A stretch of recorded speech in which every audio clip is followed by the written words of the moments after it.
अच्छा। मेरा रिजल्ट होने का वजह से है साइंस है सर। अच्छा अच्छा अच्छा। क्योंकि मैथ सर हमारा ज़्यादा अच्छा है था नहीं। अच्छा। जितना एवरेज बनता था 50% क्वेश्चन, रीजनिंग जो बन पाया बना। जीके सर मेरा बहुत प्रॉब्लम है और था अरे कि जैसे रेलवे जो है वो साइंस का वेटेज थोड़ा ज़्यादा दे रही है, न्यूमेरिकल पर ज़्यादा फोकस कर रहा है कि सर हम अपना गाँव में पहला ऐसा कैंडिडेट है जो रेलवे में किसी का अभी तक नहीं है सर, और रेलवे में तो पहला है। रेलवे में सर सबसे पहले अपने गांव से एम्प्लॉय हैं, आप समझ सकते हैं। जय हिंद दोस्तों, स्वागत है आप सभी का आपके अपने परिवार द लॉजिकल साइंस में। मैं हूं आलोक सिंह आतीस और उम्मीद है आप सभी अच्छे होंगे। आज हमारे साथ शंकर सर हैं और आरआरबी एएलपी में भी सिलेक्टेड रह चुके हैं और अभी आरआरबी जेई में कार्यरत हैं। तो आज सर से हम लोग जानेंगे कि एएलपी के लिए जो बचा हुआ समय है उसके लिए क्या रणनीति होना चाहिए और साथ ही साथ आरआरबी जेई के लिए जो आपकी प्लानिंग है, जो आपकी स्ट्रेटजी है वो क्या होनी चाहिए। तो सबसे पहले तो आप सबों के साथ और ये पूरा परिवार मिल करके हम लोग शंकर सर का स्वागत करेंगे। और सर स्वागत है आपका द लॉजिकल साइंस में। कैसे हैं आप ये बताइए सर? बच्चों सबसे पहले सभी को नमस्कार और आपका भी सर बहुत बहुत धन्यवाद यहाँ तक आने के लिए। सर आप हमको इनवाइट किए, बहुत अच्छा लगा सर, और आपका जो स्ट्रेटेजी है बहुत बढ़िया है सर। सर दो चार लाइन आपसे जानना चाहेंगे क्योंकि बच्चे बहुत ज़्यादा आतुर रहते हैं। पूछिए। होता क्या है कि बच्चों में कहीं ना कहीं ये क्यूरियोसिटी रहती है कि सफलता की कहानी जो है वो सफल लोगों के मुंह से ही ज़्यादा अच्छा लगता है। तो सर ये बताइए कि बहुत सारे छात्र एएलपी का प्रिपरेशन करते रहते हैं। जी, और बहुत लोग ऐसे हैं जो डिमोटिवेट हो जाते हैं कि सर एग्जाम नहीं हो रहा है, कैसे तैयारी होगा, ये हो जा रहा है, ये हो जा रहा है। तो ये सब चीज़ का क्या प्रभाव पड़ता है तैयारी पे? क्या एग्जाम नहीं हो रहा है, एग्जाम लेट हो रहा है, मतलब लेट से एडमिट कार्ड आएगा, क्या इसका कुछ प्रभाव पड़ता है? देखिए सर, एडमिट कार्ड लेट से आज वैकेंसी कभी कभी सर लेट होता है गवर्नमेंट के द्वारा। रेलवे में बहुत बार ऐसा हुआ, देखा गया सर कि 4-4 साल 5-5 साल के बाद वैकेंसी आई। हमारे समय में मैं अपना बता रहा हूँ सर, 2014 में हम आरआरबी जेई और एलपी लिखे थे जिसमें मेरा सिलेक्शन नहीं हुआ था। स्टार्टिंग था सर, उसमें जानकारी नहीं था। लेकिन 2015 में हम प्रिपरेशन शुरू किए, 16 में कंप्लीट हो गया सर। उसके बाद भी वैकेंसी नहीं है सर। तो लग रहा था कि क्या करें नहीं करें। 2018 में वैकेंसी आया, group D, RRB group D, RRB LP, RRB JE भी दिया 19 में। तो वैकेंसी हम लोग फिल किए, तैयारी हम लोग अपना रखे सर, और इस तैयारी किए बढ़िया से सर, और अपने आप में थोड़ा सा हौसला बना के रखना पड़ता है सर। जैसे वैकेंसी नहीं आना या लेट से आना ये आज का नहीं है चला, ये मतलब कह सकते हो रेलवे का पैटर्न ही है। और 2018 के रेलवे वैकेंसी में हम दोनों लोग साथ ही पढ़ा रहे थे पटना मुसल्लपुर हाट में, और सर साइंस पढ़ा रहे थे शाम वाले बैच में और हम पढ़ा रहे थे सुबह वाले बैच में, फिर टेक्निकल पोर्शन भी पढ़ाए थे साथ में। तो उस समय 2018 के वैकेंसी में सर का एएलपी हुआ था, क्या सही है सर? जी सर बिल्कुल। हाँ, 2018 के एएलपी वाले वैकेंसी में सर का एएलपी हुआ था। और जेई कब ज्वाइन किए हैं सर? सर जेई हम 25/10/2019 का मेरा एएलपी ज्वाइनिंग है सर। अच्छा, धनबाद डिवीजन। हाँ हाँ। और फिर मेरा उसी दौरान सर आरआरबी जेई भी फिलअप हुआ था मेरा वैकेंसी। हाँ। उसमें फॉर्म फिलअप किए थे और आरआरबी जेई भी सर क्वालिफाई हो गया। उसका जो कारण बना सर, क्योंकि मेरा एक रिजल्ट हुआ, बस फाइनल जो हुआ मेरा एलपी, जिसके वजह से अपने आप में मोटिवेट हुए सर, कॉन्फिडेंस आया सर। एक बार जब आपको सफलता मिल जाती है तो फिर कॉन्फिडेंस आना शुरू हो जाता है। जी जी सर। अच्छा, एक और चीज रहता है, बच्चे बहुत ज्यादा पूछते रहते हैं कि एएलपी की तैयारी कर रहे हैं, अब उसमें मैथ्स भी पूछा जाएगा, रीजनिंग भी होगा और साइंस का भी वेटेज है और फिर जनरल अवेयरनेस है। तो आपके हिसाब से, चूंकि आप तो सिलेक्टेड हैं, तो आपके हिसाब से क्या सब्जेक्ट का वेटेज क्या रहना चाहिए? बच्चे किस हिसाब से सभी सब्जेक्ट को आगे लेके बढ़ें या फिर किसी एक ही सब्जेक्ट को टारगेट करें, क्या होना चाहिए स्ट्रेटजी? सर देखिए, कोई भी गवर्नमेंट जो एग्जाम लेती है, जो भी एग्जाम कंडक्ट करवाती है, वो तो सभी पेपर को बैलेंस करके रखना है। लेकिन सर आरआरबी एलपी एक ऐसा वैकेंसी है, ऐसा एक जॉब प्रोवाइड करती है जिसमें सर साइंस का होना बहुत जरूरी है सर। अच्छा अच्छा जी सर। साइंस में खास करके क्या, थ्योरेटिकल या न्यूमेरिकल? दोनों पोर्शन, फिजिक्स में सर दोनों पोर्शन। हाँ, जैसे आप जो पढ़ा रहे हैं सर, हम देख रहे हैं आपका चैनल, जो आप कंटेंट को तैयार कर रहे हैं सर, हमको इतना अच्छा मतलब अपने आप में लगा कि जो लड़के आपके साथ जुड़े हुए हैं सर, जो स्टूडेंट जुड़े हुए हैं, उनको बहुत फायदा होगा सर। जिस कंटेंट को आप लेके चल रहे हैं और जिस थ्योरी और जो कंसेप्ट ले रहे हैं, बच्चा जो आपका चैनल पे आके उसको पकड़ लिया है, उसको जो समझ रहा है सर, बहुत बेनिफिट होने वाला है। क्योंकि हम अपना एक्सपीरियंस बता रहे हैं सर। अच्छा। मेरा रिजल्ट होने का वजह से है साइंस है सर। अच्छा अच्छा। क्योंकि मैथ सर हमारा ज्यादा अच्छा है था नहीं। अच्छा। जितना एवरेज बनता था 50% क्वेश्चन, रीजनिंग जो बन पाया बना। जीके सर मेरा बहुत प्रॉब्लम है और था। सुन लिया चला। अभी बहुत सारे छात्र ऐसे होंगे जिनका काम सिर्फ पढ़ाई करना है और सर का काम सिर्फ पढ़ाई करना नहीं था, सर पढ़ाते भी थे मुसल्लपुर जी हाट पे, सर। और उसके बाद खुद साथ में तैयारी भी करते थे। और एक बार नहीं हुआ है, ऐसे तो कई लोग कह देगा कि अच्छा सर इतना दिन से पढ़ा रहे थे तो एएलपी हो गया, तो जेईओ हो गया, ये संभव हो सकता है? तो मेहनत और त्याग, ये दोनों चीज आपको करना पड़ेगा। और दूसरा है कि डेडिकेशन, आप किसी भी चीज के लिए समर्पित कितना रहते हैं। अगर आप किसी भी चीज के लिए समर्पित हैं तो आपके लिए वो सही होगा। अब बहुत सारे छात्र ऐसे हैं जो तैयारी कर रहे हैं, उनको कोई काम धाम नहीं है, लेकिन बार बार डिमोटिवेट हो रहे हैं कि परीक्षा नहीं हो रहा है, ये एडमिट कार्ड नहीं आ रहा है, हम ये सोच रहे हैं वो सोच रहे हैं, तो ये सबसे काम नहीं चलेगा। चला जो आपका लक्ष्य है उस पर आपको केंद्रित होना होगा, और लक्ष्य पे केंद्रित होने का जीता जागता उदाहरण आपके सामने सर एक चीज और हम बताना जी, चाहेंगे, बताइए। आपके जो स्टूडेंट है, जितने लोग आपसे जुड़े जी, हुए हैं, जी। जो हमको देख रहे हैं सर, जी। मेरा भी घर का स्थिति उतना अच्छा था नहीं सर। अच्छा, हमको अच्छा। यहाँ तक जो पहुँचे सर, अभी हम रेलवे में जेई पोस्ट पर हैं, आप बता रहे हैं। अभी हम एलपी रिजाइन करके 20 में रिजाइन किए, 25/10/2019 हम ज्वाइनिंग है आरआरबी एलपी, उसके रिजाइन करके सर आरआरबी जेई में। तो जो यहाँ तक स्टैंड अप लिए हैं सर अपना, इसमें मेरा सबसे बड़ा योगदान एक एजुकेशन टीचिंग का रहा, बहुत बड़ा। अच्छा, क्योंकि सर कंसेप्ट मांगता है सर, एग्जाम कंसेप्ट मांगता है। अच्छा।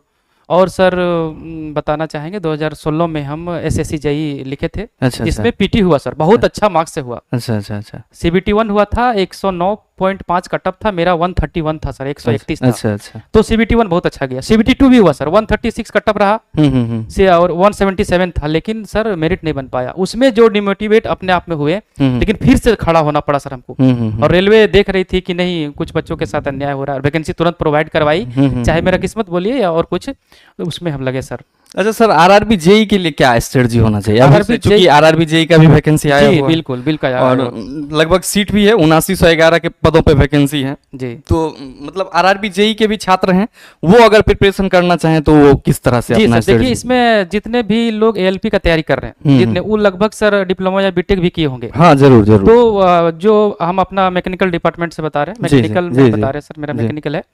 तो मैकेनिकल डिपार्टमेंट में या सिविल डिपार्टमेंट, जो भी डिपार्टमेंट है सर आरआरबी जेई का, उसमें मैथ रीजनिंग आपका जो एएलपी का तैयारी वही से हो जाएगा, नॉन टेक हो जाएगा सर लगभग। सीबीटी 1 निकालना, सीबीटी 2 में 100 टेक्निकल है, 100 मार्क्स। हाँ 100 सर नंबर का। टेक्निकल पेपर को निकालना हमको लगता है नॉन टेक से ज्यादा आसान है। आसान है, आसान, बशर्ते कि क्यों उस पे सर, focus क्यों रहे। बता रहे हैं, हाँ, क्यों? हाँ, क्योंकि आप जिस कंसेप्ट को लेके पढ़ा रहे हैं, बस टेक्निकल को वैसे ही पढ़ना पड़ता है। हाँ हाँ हाँ। अब सोचेंगे रट करके सर, कुछ रट सकते हैं डेटा को, लेकिन कॉन्सेप्ट को नहीं रट सकते हैं सर। अच्छा अच्छा। और जो स्टूडेंट लोग अगर 70% 65% कर लेता है सर, उसका रिजल्ट 100% होना तय है। 100% में रिजल्ट नहीं दे पाएगा स्टूडेंट सर। और मैक्सिमम लोग सर, मैक्सिमम स्टूडेंट 100% को अचीव करना चाहता है, जो सबसे बड़ा बेवकूफ़ी का कारण बन जाता है। और हम ये बोलना चाहेंगे कि जितने भी स्टूडेंट लोग हैं, आप अपना तैयारी रखिए और कंसेप्ट को थोड़ा सा बना लीजिए, आप देखिएगा सर रिजल्ट होगा।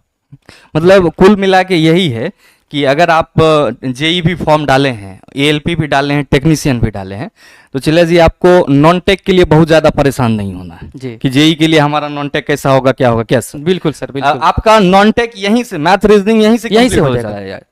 अब बचा टेक्निकल, तो टेक्निकल के लिए तो आपको जो एग्जाम है उसका पेपर पढ़ना ही पड़ेगा। पढ़ना पड़ेगा। तो टेक्निकल पे फोकस कीजिए, तो यही स्ट्रेटजी। अच्छा एक चीज और सर, मतलब बच्चों के मन में ज्यादा रहता है, जी पूछिए सर। जैसे एएलपी के लिए छात्र कितना देर पढ़ाई करे, ये एक सर, सवाल रहता है, ये आप बता सकते हैं लगभग कितना एक अप्रोक्सीमेट होना चाहिए?